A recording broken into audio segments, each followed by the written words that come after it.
नमस्कार साथियों, बदाला प्लेटफॉर्म में आपका स्वागत है। वरिष्ठ अध्यापक प्रथम प्रश्न पत्र सामान्य अध्ययन, जिसमें अपना टॉपिक चल रहा था राजस्थान की झीलें, पुष्कर झील और राजसमंद और जयसमंद झील, ये तीनों अपन कंप्लीट कर चुके हैं।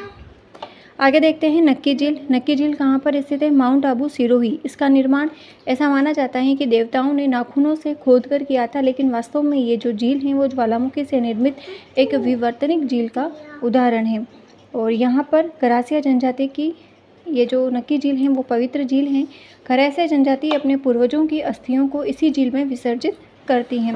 राजस्थान की सर्वाधिक ऊंचाई पर स्थित अगर झील पूछी जाती है तो वो है नक्की झील, 1200 मीटर की ऊंचाई पर स्थित है। राजस्थान की सबसे गहरी झील है और एकमात्र झील है जो सर्दियों में जम जाती हैं। राजस्थान का एकमात्र एक यह नक्की झील हिल स्टेशन के नाम से जाना जाता है।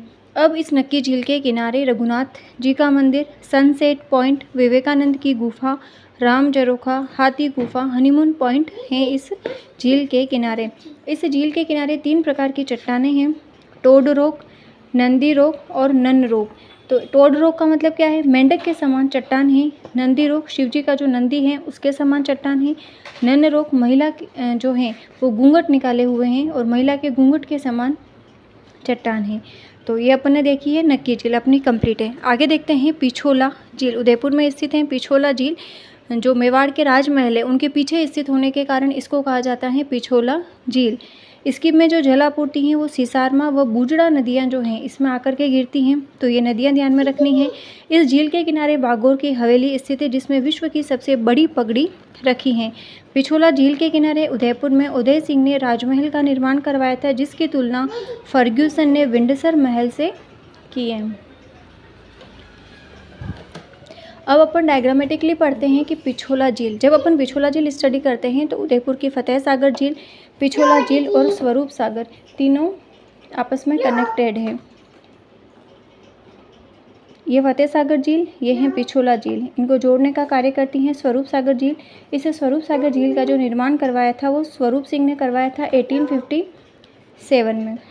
फतेह सागर झील, इसकी जो आधारशिला थी वो ड्यूक ऑफ कन्नौट ने रखी थी एक बांध के स्वरूप, तो ड्यूक ऑफ कन्नौट बांध ध्यान में रखना है इसकी आधारशिला। इसका निर्माण करवाया था जय सिंह ने 1688 ईस्वी में। पुनर्निर्माण करवाया था फतेह सिंह ने 1888 ईस्वी में।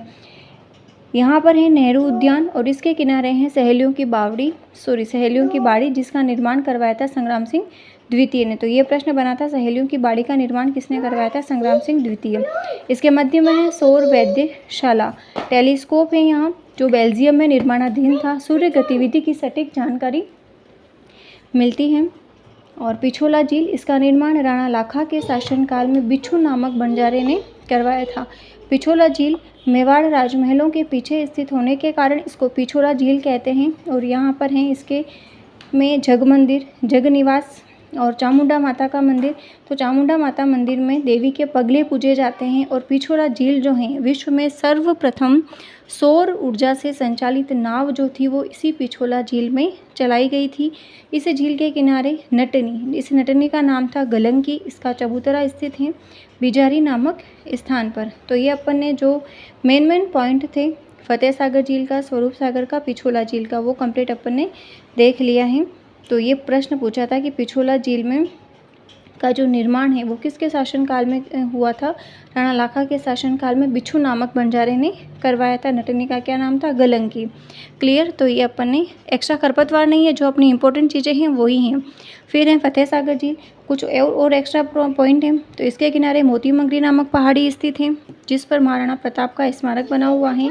फतेह सागर झील के पाल पर ही एक फिश एक्वेरियम बना हुआ है।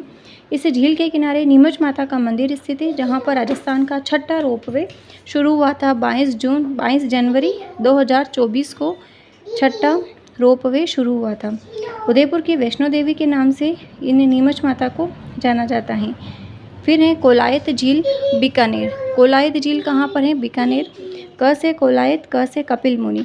तो इस कोलायत झील के किनारे है कपिल मुनि का आश्रम। ये कपिल मुनि सांख्य दर्शन के प्रणेता कहे जाते हैं। कपिल मुनि ने अपनी माँ की मुक्ति के लिए पाताल गंगा को प्रकट किया, इसलिए इसे कपिल सरोवर के नाम से जाना जाता है। और यहाँ पर कार्तिक पूर्णिमा को विशाल मेले का एक आयोजन होता है। ये जो कोलायत झील है इसके चारों ओर पीपल के वृक्ष की अधिकता है, जिसके कारण इसको कहा जाता है राजस्थान का मरु उद्यान। यहीं पर 52 घाट भी हैं, जैसे पुष्कर में 52 घाट थे तो यहाँ पर भी 52 घाट हैं। और चारण जाति के लोग यहाँ पर नहीं जाते हैं, क्योंकि जो करणी माता थी उनका जो पुत्र था गोद लिया हुआ दत्तक पुत्र लखन, वो यहाँ पर डूब जाता है और उसकी मृत्यु हो जाती है, जिसके कारण जो करणी माता हैं वो यमराज को कहती हैं कि हमारा पुत्र वापस हमको लौटा दो, लेकिन यमराज कहता है ऐसा हो नहीं सकता है। तो करणी माता और यमराज के बीच में ऐसे कुछ बातें होती हैं और फिर वो ऐसे कहती हैं कि हमारी जाति के जो भी लोग होंगे वो यहाँ पर कभी नहीं आएंगे। इस प्रकार की इस कहानी है। तो ये ध्यान रखना है कि चारण जाति के जो लोग हैं वो यहाँ पर नहीं जाते हैं। तो आज अपन इन जिलों के बारे में देखा है, आगे की स्टडी कल करेंगे। Thank you.